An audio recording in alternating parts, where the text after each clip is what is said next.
بيتهيألي جاهزين لوصفة النهاردة بنص كيلو لحمة مفرومة ومكونات موجودة في كل بيت. هنعمل أحلى وصفة للغدا النهاردة، سهلة وبسيطة، ويلا نشوف هنعملها ازاي.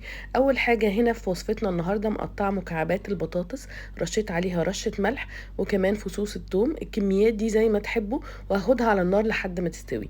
نص كيلو لحمة مفرومة حطيت عليه البصل وبضاية و3 معالق من البقسماط، والتوابل هكتبها لكم تحت الفيديو، وهخلطهم كويس مع بعض وهشكلهم كور بالشكل اللي انتوا شايفينه.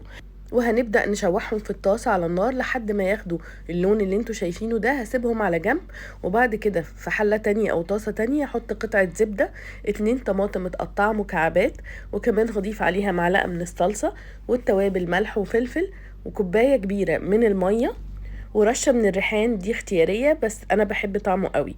بعد كده البطاطس بعد ما استوت هرستها مع اللبن والزبده، وكل المقادير هكتبها لكم تحت الفيديو. حطيتها في الصينيه وفرشتها بالشكل اللي انتوا شايفينه، وهضيف عليها الكفته اللي احنا شوحناها كويس. الكفته كده نص سوا، وبعد كده احط عليها الصوص. كتروا من الصوص شويه لانه بيديها طعم حلو قوي. وبعد ما خلاص اوزع الصوص عليها كويس، هضيف عليها جبنه موتزاريلا على الوش. ممكن نستخدم اي جبنه بتحبوها، بس هي مع الجبنه الموتزاريلا بتطلع حلوه قوي. هدخلها الفرن على درجه حراره 200، الرف وسط، مش هتاخد وقت كتير. جربوها ومتاكده هتعجبكم.